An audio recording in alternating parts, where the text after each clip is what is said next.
Mm.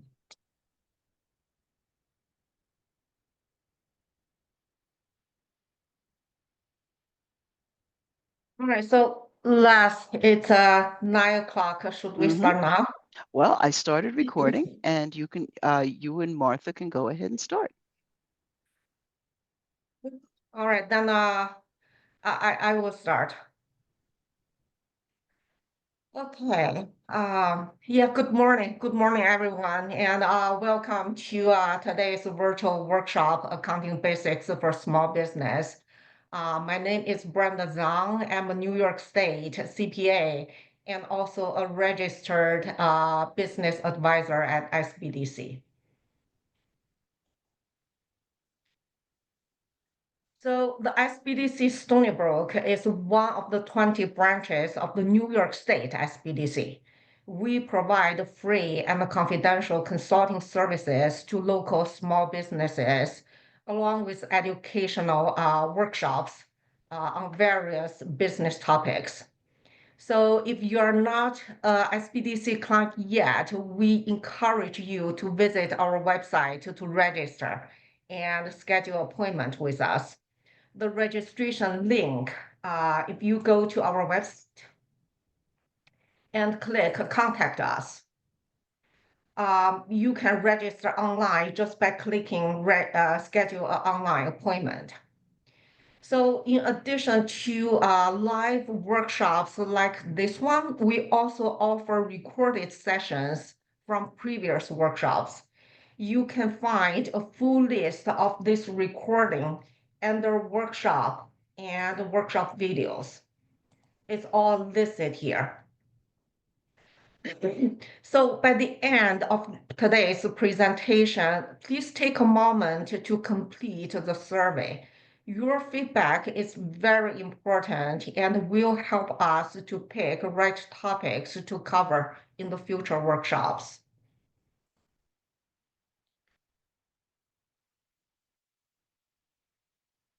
This is a disclaimer for today's presentation.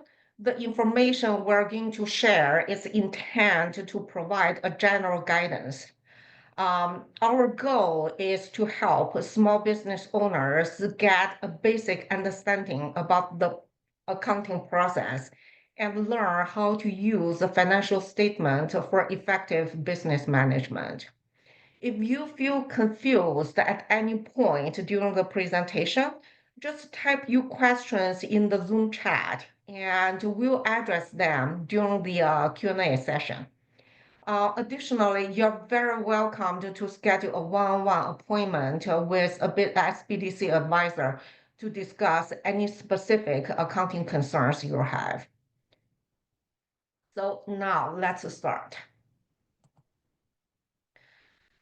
Most business owners are not accounting professionals. However, as Warren Buffett said, accounting is a language for business. We need to be comfortable with accounting to truly understand the business performance. So, what is accounting? Accounting is a process of recording, reporting, interpreting, and analyze the financial information of a business. Financial statements serve for both internal and external purposes. Internally, business owners rely on accurate accounting reports to make relevant business decisions. Externally, banks and investors use a company's financial statement and also their financial projections to decide whether or not to approve a business loan or to invest in a business in exchange of a certain percentage of ownership. So useful accounting information needs to be relevant, reliable, and consistent. In order to achieve all these goals, all accounting practice needs to follow certain rules. In the United States, all public companies need to follow GAAP, the general accepted accounting principles for their accounting practice. This is not required for private companies. However, when you choose an accounting method for your business, It is expected that the business will keep using the same accounting method unless there's some major change with the business operation. Otherwise, it will raise red flags for being audited by the IRS.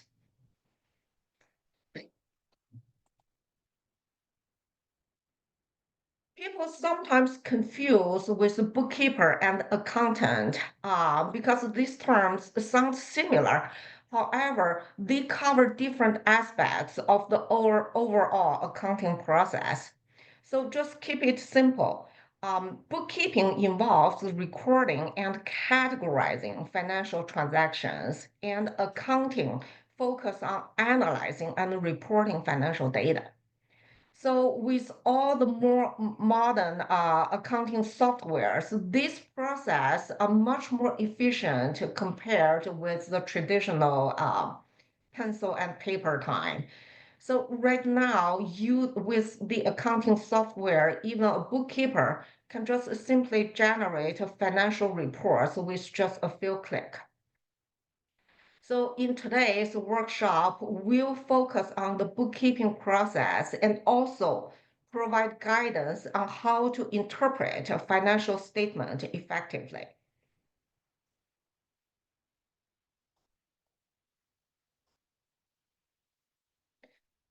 The primary role of bookkeeping is to accurately record financial transactions in compliance with established accounting rules.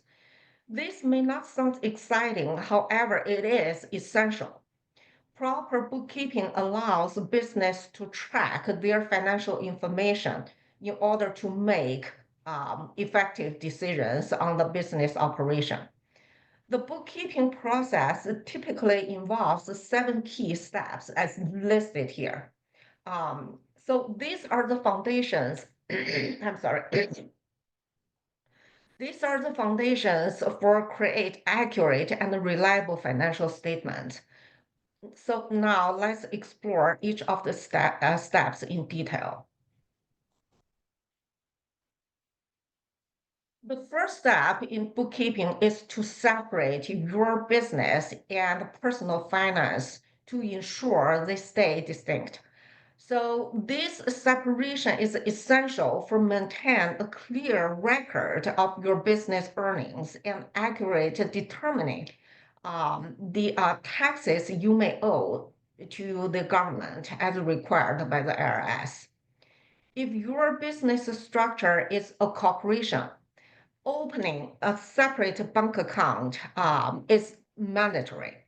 For LLCs and sole proprietors, um, a separate bank account may not always be legally required. However, it is highly recommended because a separate bank account simplifies the tracking process of all the business transactions and help to keep your accounting record organized. At the same time, establishing a business bank account relationship is crucial for your business's financial growth. A business bank account serves as a key reference for credit application and also provide crucial data that the lenders will review during any loan application process.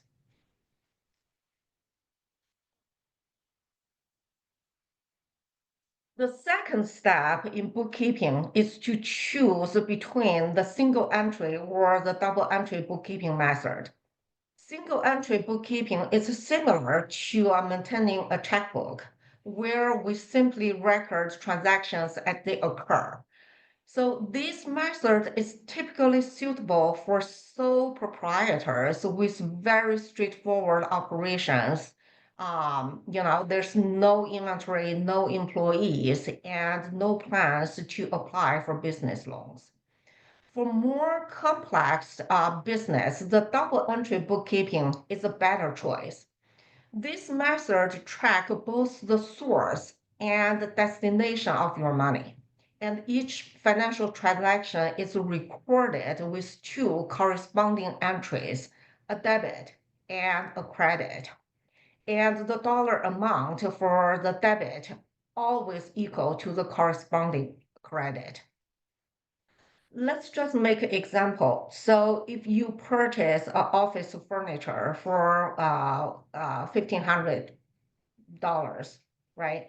So the double entry record will look at this. We debit the office furniture and credit cash for the same amount. This demonstrates that while the cash is paid off, an asset of the equal value is gained by your business. It is important to note that if you do use accounting softwares like QuickBooks for your bookkeeping, you are automatically working with the double entry bookkeeping framework.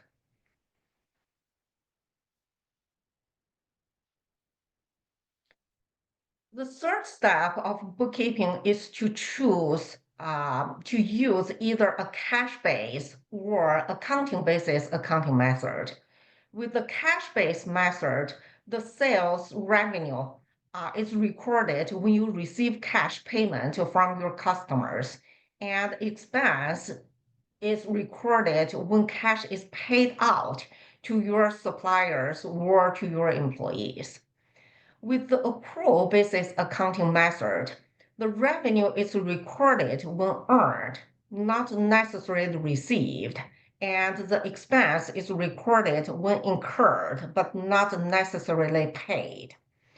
So the key difference between these two methods are the timing on when revenue and expense are recognized. Uh, Based on the general accepted accounting principle, in the United States, all public traded companies and private businesses with annual revenue over $27 million must use the accrual basis accounting. So private small businesses can choose either cash basis or accrual basis accounting method. It's better to talk with your accountant, to decide which one best fit your business.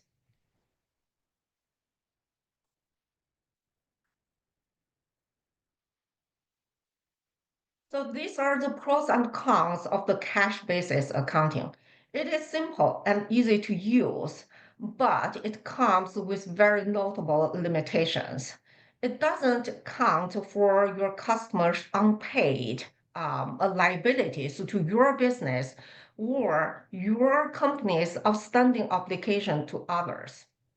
Consequently, it provides an incomplete view of your sales and expense, which potentially limit your ability to make a forward-looking decision for your business.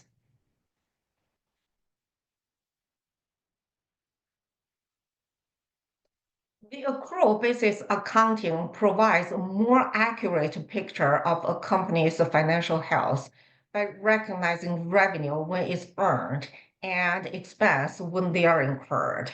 So this method offers a clear view of the business actual profitability over a period time.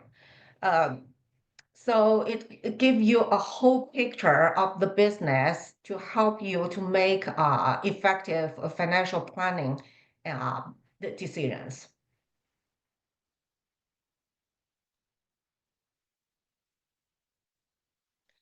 The first step in bookkeeping is to choose a bookkeeping system.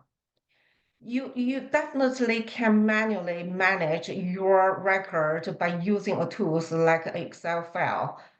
But most businesses find the accounting software to be more efficient. Popular options include QuickBook. Right now, most people use QuickBook Online instead of the desktop version. The other options are Zero, Sage, and Wave. They offer features for both bookkeeping and financial reporting. So if you like, you may pay extra to use their payroll and also tax services. It is important that you consult with your accountant and may ask for their help to properly set up your account when choose accounting system.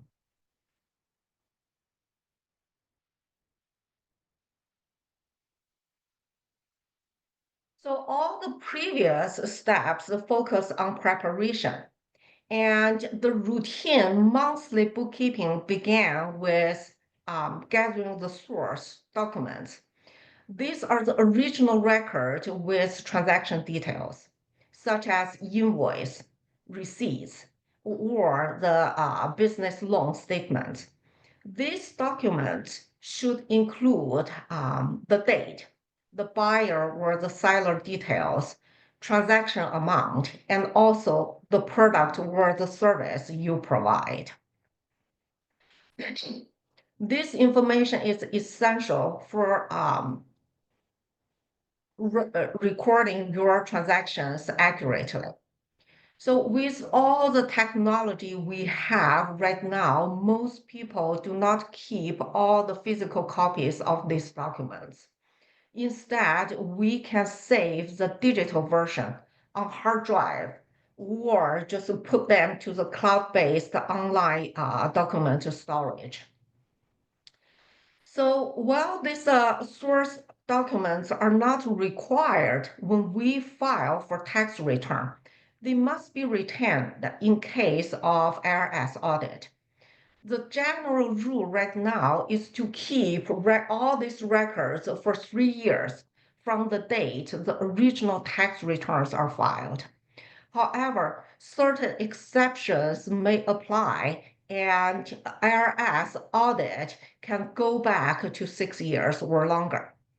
Because of this, most lawyers and accountants recommend small businesses to keep their original document for at least 7 years.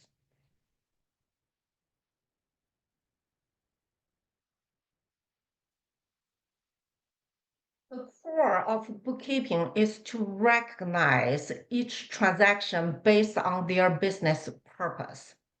Transactions generally fall into one of these five main categories: the asset, liabilities, equity, revenue, or expense. The asset includes resources with future economic benefits, such as cash, inventory, and equipment. Liabilities represent financial obligations. For example, the sales tax you collected on behalf of the state government. The equity reflects the owner's interest in the business. It increases with revenue and capital contribution and decreases with expense and distribution. Revenue is primarily generated from the sales of your product and services, and expense are the costs incurred when you operate your business. So if you use accounting software, the system typically create a chart of account tailored to the industry when you set up your account. You may also add new accounts if necessary. So now let's use QuickBooks Online as an example.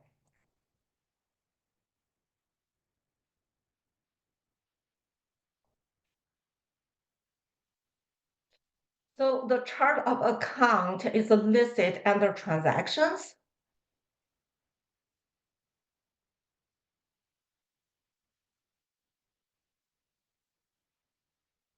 So in this sample chart of account, the first column lists the account you may use to book any transactions or to make a manual journal entry. And the second column lists the categories that each account falls into.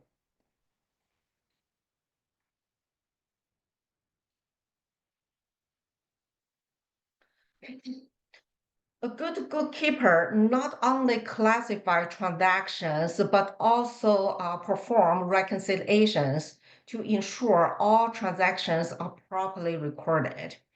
The reconciliation is a process of matching the transactions on your base statement, such as your bank statement and the credit statement, to the transactions recorded. This will help the reconciliation process will help to identify any possible errors, such as duplication or missing transactions. A proper reconciliation is essential for financial statement to accurately reflect a company's financial position.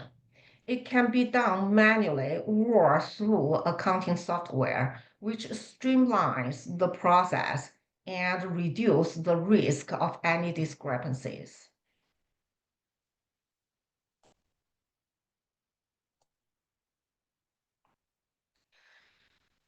So with all the seven steps completed, we can now start to generate financial statements.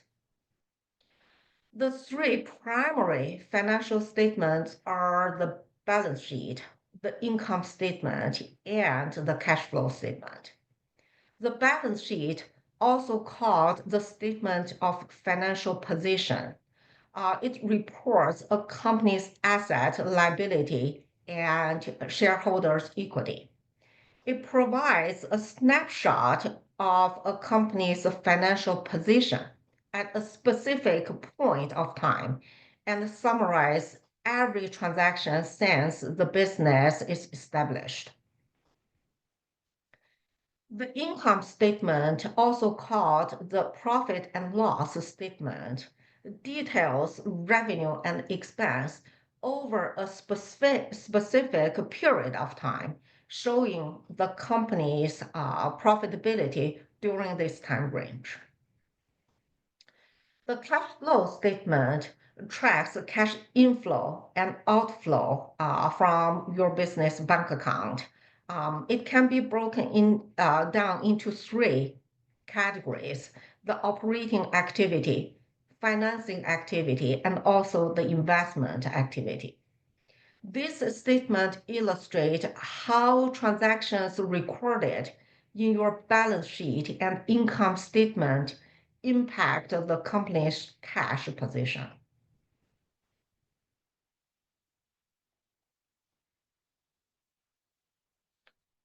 The income statement and cash flow statements sound similar, but they do measure a company's performance from different perspectives.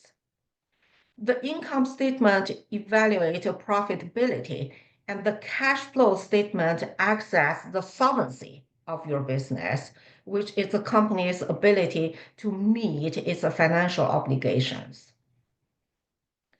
A business can be profitable on paper, but still struggle with cash flow shortage, making it difficult to cover all the expenses. This is why both the profit and loss statement and the cash flow statement are essential to understand the company's overall financial health.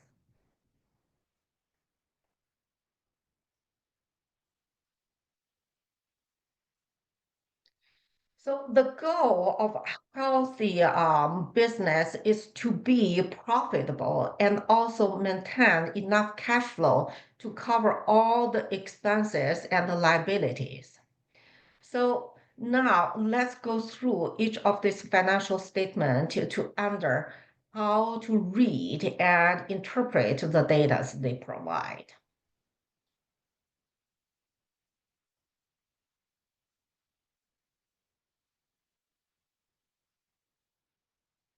A balance sheet provides a comprehensive view of your company's financial position, showing the total value of the business, how much is owned to others, and also what remains for the owner. So this statement is essential when you look for investors, when you apply for a business loan, or when you consider to sell your business. The balance sheet consists of three key components: assets, liabilities, and the owner's equity. It must always be balanced, meaning the asset has to be equal to the sum of liabilities and owner's equity. So now let's go to a simplified example.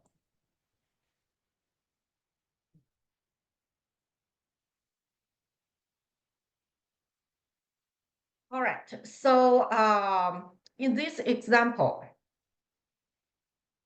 the asset is listed in order of the liquidity or how quickly they can be converted to cash.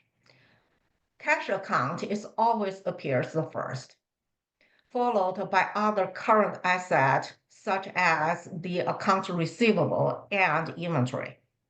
The long-term assets such as property and equipment are listed under the current asset. The liabilities are also organized based on when they are due. The current liabilities refer to any obligations due within 12 months, which may include account payables, wage payables, and the sales tax you collected. The long-term liabilities may include any business loans or car loans you have. The owner's equity is the final section representing the net book value of your business. By analyzing the balance sheet, business owners can access the financial health, the liquidity, and overstability of the business.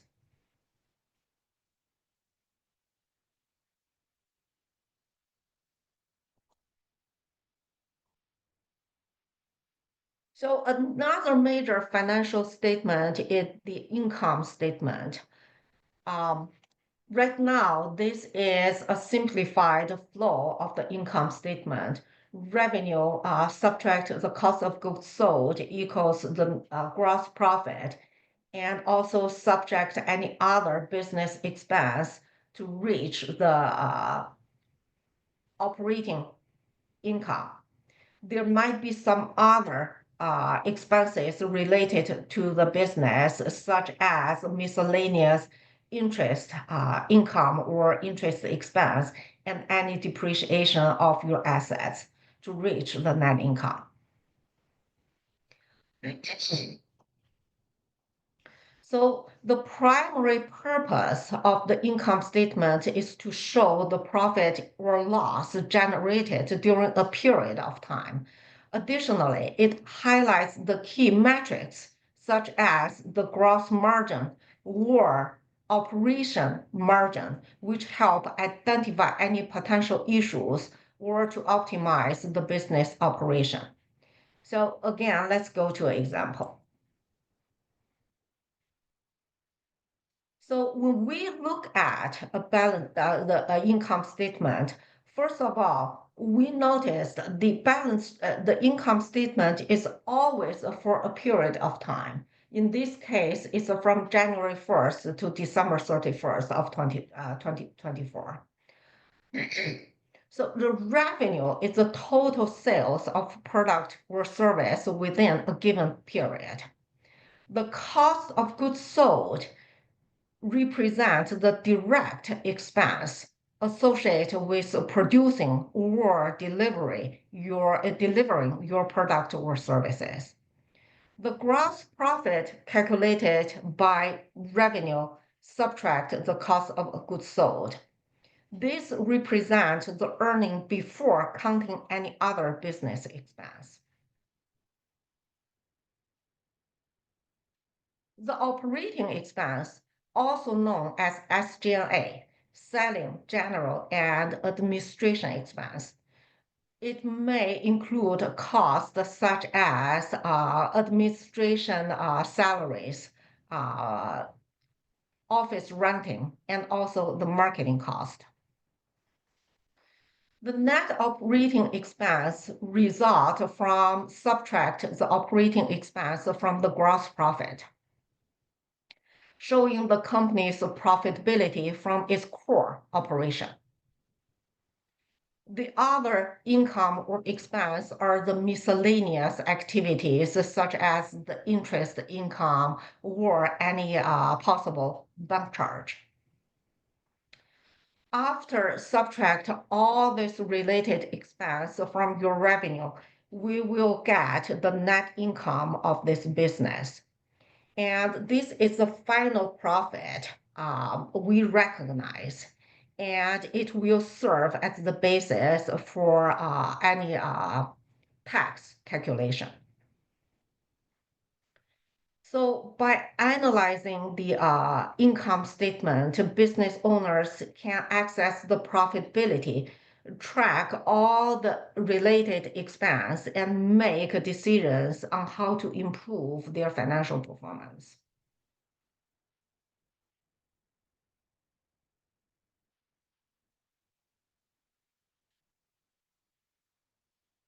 So now let's talk about a cash flow statement, which tracks the movement of cash into or out of your business bank account. A positive cash flow means more cash is coming in instead of going out, and a negative cash flow indicates you are spending more than you generate. So showing profit on an income statement doesn't necessarily mean a business has sufficient cash to cover all payments. Just give you an example. Suppose your business generate $100,000 in sale in a month. However, of this $100,000, only 20,000 come from cash sales, and the remaining $80,000 is from credit sales, meaning that we need to invoice of customers who will pay later.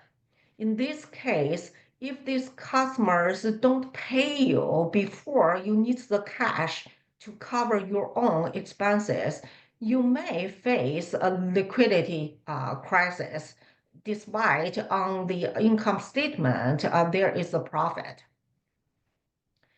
So a typical cash flow statement consists of three sections. Let's go to example 2.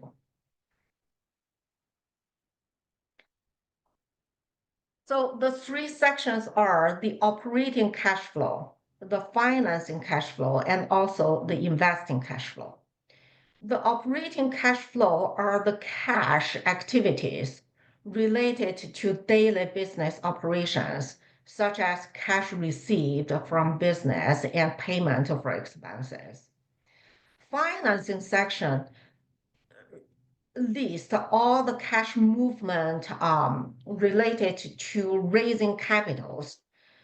For example, if you receive any business loans or you have loan repayment and you receive some contributions from your investors. The investment cash flow represent cash activities related to business investment, such as a purchasing or sales of asset. To understand and manage cash flow is essential for maintaining financial stability and ensure a long-term business success.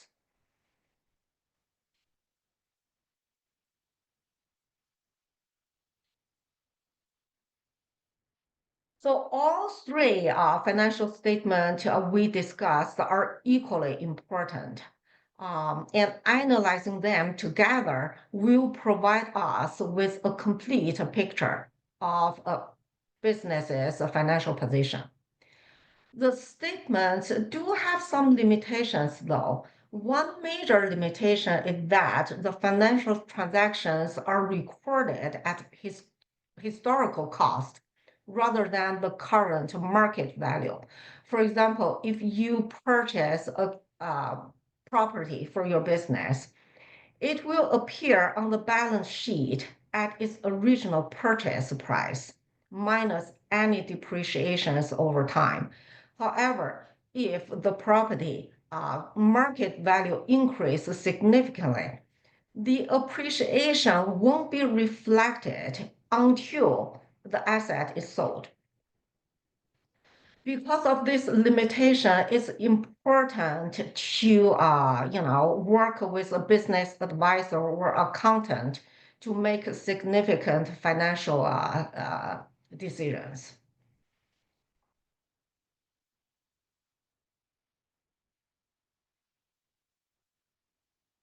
So the accounting software makes the financial statement generation very convenient and efficient. If you're interested, you can explore the QuickBook Online test drive to get familiar with the system. Once the transactions are recorded, let's go to example 2. So QuickBook Online, they do offer test drive for either for the simplified version and also for the advanced version. Let's go to the test drive for the simplified version.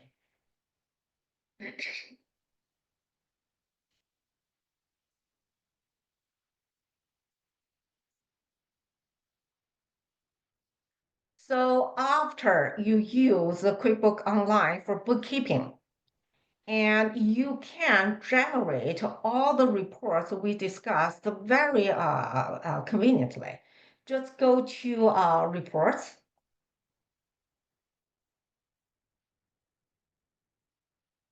And here you can, generate the balance sheet, income statement, and the cash flow. There are a lot of other reports available. For example, if you do have account receivables, you can generate account receivable aging report.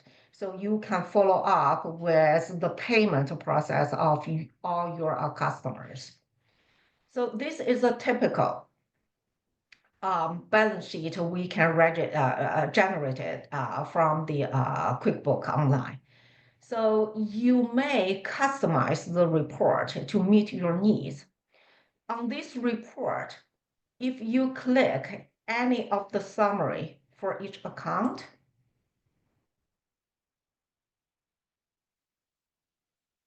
you will see a list of all the transactions that contribute to the ending balance.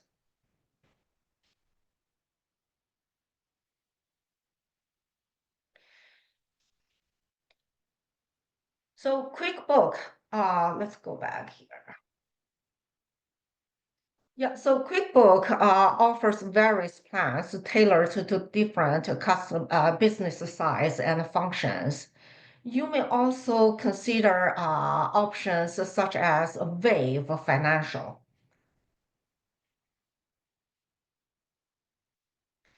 So this may work pretty well for startups. This is a good choice for business with less transactions. They do offer a starter plan free unless you use their payroll or tax services. There will be extra cost for that. So which software to use is depending on the nature of your business activities and also your plan for the future. If you expect your business will grow, in 2 or 3 years. So my suggestion is to use a QuickBook from the very start. So all the information will stay with one system and you can go back to trace all the historical data.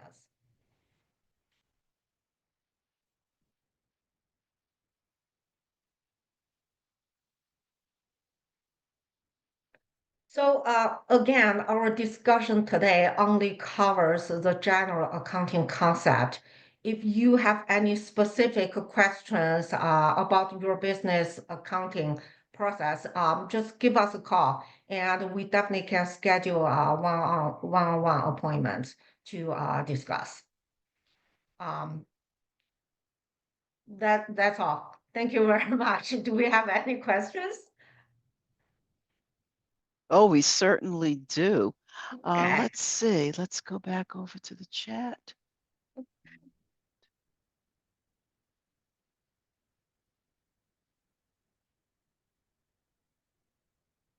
Diana is asking if you have a home office within a lodging structure like your home, in which one of the available 4 rooms could be a bedroom or an office. Would you suggest classifying 25% of all common charges like fuel, electric, water, landscape maintenance, and such? Well, so the home office related expense can be counted as a business expense. So it most of the time, a lot of calculation will be involved. For example, your home is 2,000 square feet, right? And your home office is one fourth.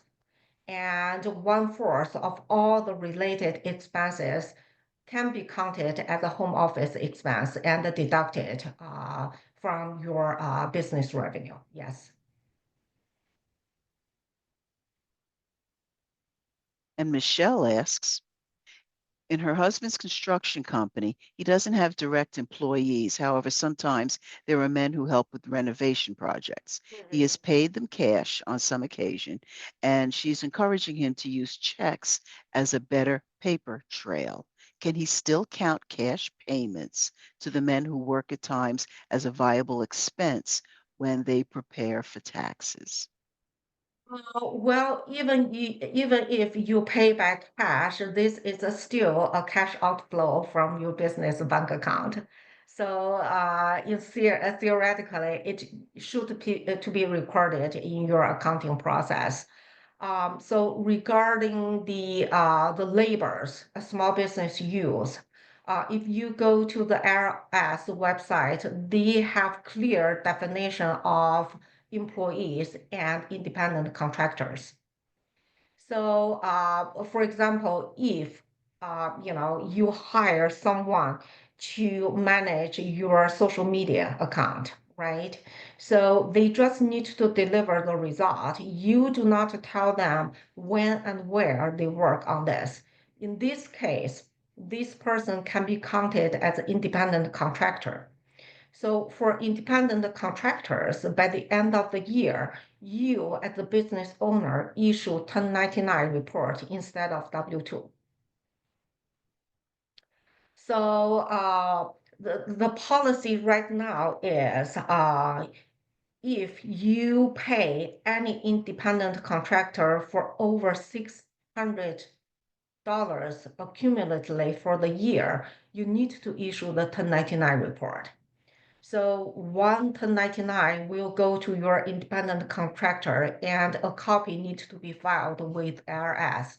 So they know how much this person earned from you.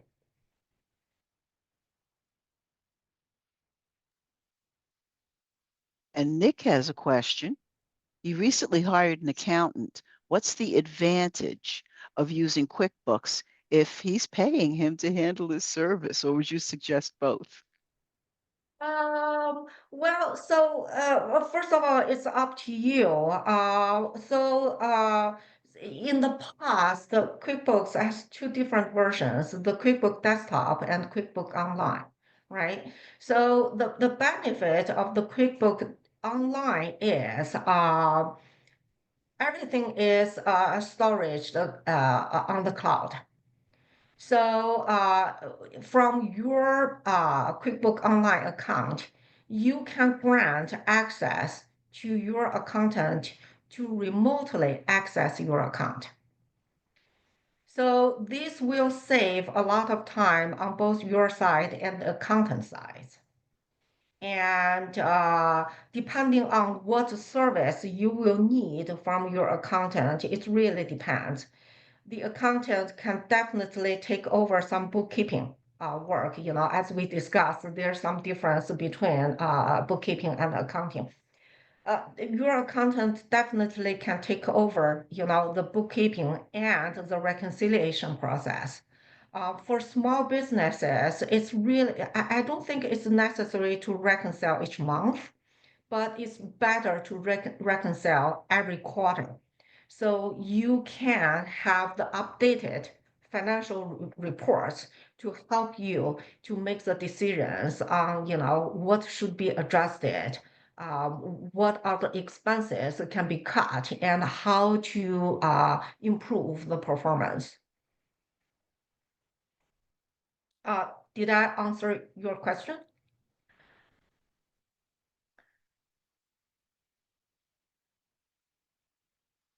Said thank you. He said thank you for the clarification. But we have another clarification for you to have to Yeah. do, Brenda. Diane says, please reconfirm the amount for which one must issue a 1099. She thought she heard you say 600, but she thought it was 500. Is she incorrect, or did the ceiling just become higher? Well, so as far as I know, for this year, it's still $600. But the government is trying to, reduce the dollar amount. So the reason is, they definitely want to collect more tax.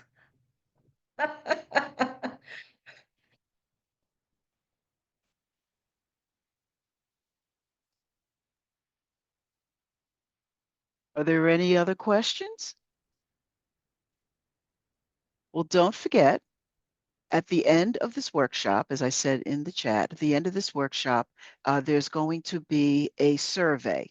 And we need you to please fill that out because it's a mandate from the SBA, the Small Business Administration, from whom we get our funding, but also it helps us provide the workshops that the public needs the most.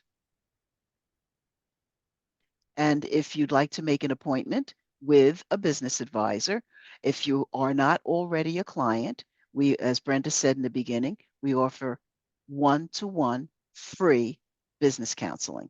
So definitely please contact us. The contact information will be on the survey. All right, thank you. Thank you very much. If you have any specific questions, just give us a call. We'll be very happy to, discuss further on any issues you have. Yes.